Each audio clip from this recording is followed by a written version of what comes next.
সুপ্রিয় দর্শক আসসালামু আলাইকুম। একটি আদালত পাড়ার শান্ত বাড়ি, একজন বিচারকের পারিবারিক জীবন আর তার ভেতরে লুকিয়ে থাকা এক অন্ধকার সত্য। রাজশাহী শহরে যে ঘটনাটি আলোড়ন সৃষ্টি করেছে তা কেবল একটি হত্যাকাণ্ড নয়, এটি পরকীয়া, ঘৃণা এবং প্রতিশোধের এক জঘন্য ককটেল।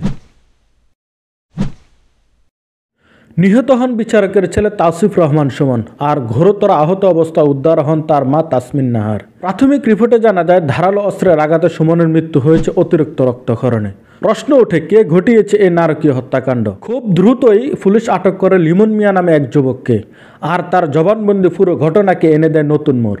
লিমন দাবি করে এই হত্যাকাণ্ডের নেপথ্যে রয়েছে বিচারকের স্ত্রী তাসমিন নাহারের সঙ্গে তার দীর্ঘদিনের পরকীয়া প্রেম। আপনার পুরো নাম কি? আমার নাম মোহাম্মদ লিমন মিয়া। ওনার সাথে আমার বিগত 5 বছরের সাথে প্রেমের সম্পর্ক। আমি ওনার সাথে দেখা করতে গেছি বাসায়, ওনাকে গোলাপ ফুল দিছি, ওনাকে 1 প্যাকেট বাদাম দিছি, 2 প্যাকেট পপকর্ন দিছি, দিয়ে ওনার সাথে আমার একটা নিয়ে ঝামেলা ছিল। উনি আমাকে এর আগেও সিলেটে জেলে দিছে, রিসেন্ট 4-5 দিন আগে আমাকে জেলে একদিন খাটাইছে, আমাকে কোর্টে দিছে। ওনার সাথে 5 বছরের আমার সম্পর্ক কোয়ান্টাম ফাউন্ডেশন থেকে শুরু স্টার্ট। প্রথম 1 বছর আমি সম্পর্কে রাজি হই নাই, উনি 1 বছর ঘুরছে। আমি বলছি বিয়ে করেন, উনি বলছে না আমি পরে বিয়ে করবো। আমি কিন্তু আমি রাজি হব না। পরে আপনার স্বামী হলো জজ, অনেক টাকা পেলার লোক, আপনি মামলা দিয়ে আমাকে ধ্বংস করবেন। উনি পরে ওনার মেয়েকে রাজি করেছে। 1 বছর পর ওনার মেয়েকে মামা প্রেম করার সমস্যা নাই, আমি বিয়ে করে দেবো।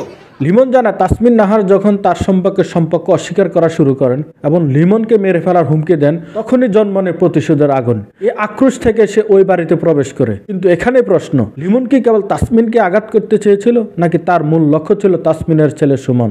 ওনার ছেলেকে মারলাম কেন বলতে, ওনার ছেলেকে তো আমি মারতে যাইনি। ওনার মা যখন মারতে গেছে, ওনার ছেলে আসছে, তখন ওনার ছেলে আসে, তখন আমার মারতে ধরছে, আমি প্রোটেক্ট দিবে ধরছি। যখন আমি দুয়াতে পারি না প্রোটেক্ট দিতে, তখন আমি ওনার ছেলে পায়ে কামড় দিচ্ছি। এরপরে ঘটনা কামড়ে মরে গেল কে ছেলে জানি না। ঘটনার গুরুত্ব আরও বাড়ে যখন জানা যায় বিচারকের স্ত্রী তাসমিন নাহার সিলেটে থাকাকালীন এই লিমনের বিরুদ্ধে জিডি করেছিল। হঠাৎ করে 5 বছরের পর উনি ছিলেন যে আমাকে চেনে না, আমার ফোন ধরে না। আমি হঠাৎ করে ট্রমার মধ্যে পড়ে যাই, ডিপ্রেশনের মধ্যে পড়ে যাই, উল্টাপাল্টার মধ্যে পড়ে যাই। এর মধ্যে ওনারা আবার জামাই আমাকে পাওয়ার দেয় যে এখানে আয়, তো কাটি টুকরা করবো, মেসেঞ্জারে আমাকে পাওয়ার দেয় এবং বলে যে তুই কতটা ভালোবাসি, আয় দেখি প্রমাণ দেখা। আর আমি যেহেতু তাসমিন নাহার লুসিকে আমার জীবনের চাইতে বেশি ভালোবাসি, এই জন্য আমার সাহস দেখাতে আমি গেছি। ওখানে যাওয়ার পর ওরা আমাকে মারছে, এই শাহজালাল ইউনিভার্সিটি পোলাপান দিয়ে। মারার পর ওরা আবার যেটা করছে সেটা হলো যে আমার থানায় দিছে। থানায় আমি সারা রাত 24 ঘন্টা থাকার পর জেলে কোর্টের আমি ওখান থেকে জামিনে আসি এখানে। অর্থাৎ এই দ্বন্দ্ব আজকের নয়, এটি একটি দীর্ঘদিনের সংঘাতের পরিণতি। তবে একজন বিচারকের স্ত্রীর সঙ্গে একজন সাধারণ যুবকের এই সম্পর্কের গভীরতা এবং জানাজানি হওয়া সত্ত্বেও কেন ব্যবস্থা নিতে এত দেরি হলো, এই প্রশ্নগুলো কিন্তু অমীমাংসিত। উনি যদি আপনার প্রেমী করতো তাহলে জিডি করলো কেন আপনার নামে? বা আচ্ছা 5 বছর সম্পর্ক করার পর হট করি এখন আমার ফোন কল আছে, আমার যেমন এয়ারটেল ফোন নাম্বার 5 বছর ওনার লিস্ট বাইট করে দেখেন কত ঘন্টা, কত দিন, কত মাস কথা বলছে ওনার সাথে। আমার ফোন কল দিয়ে ওনার চেক করে বের করে দেখেন। আমরা যদি মিথ্যা হই, ওনার স্বামী জানতো না? ওনার স্বামী জানতো।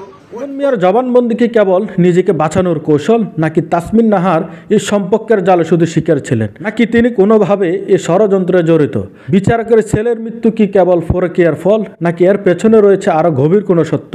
এইসব প্রশ্নের উত্তর দেবে পুলিশের চূড়ান্ত তদন্ত। আমরা চাই নিহত তাওসিফ রহমান সুমনের জন্য দ্রুত সুবিচার নিশ্চিত হোক। ভিডিওটি ভালো লাগলে লাইক, কমেন্ট, শেয়ার করে অন্যকে দেখার সুযোগ করে দিন। ধন্যবাদ।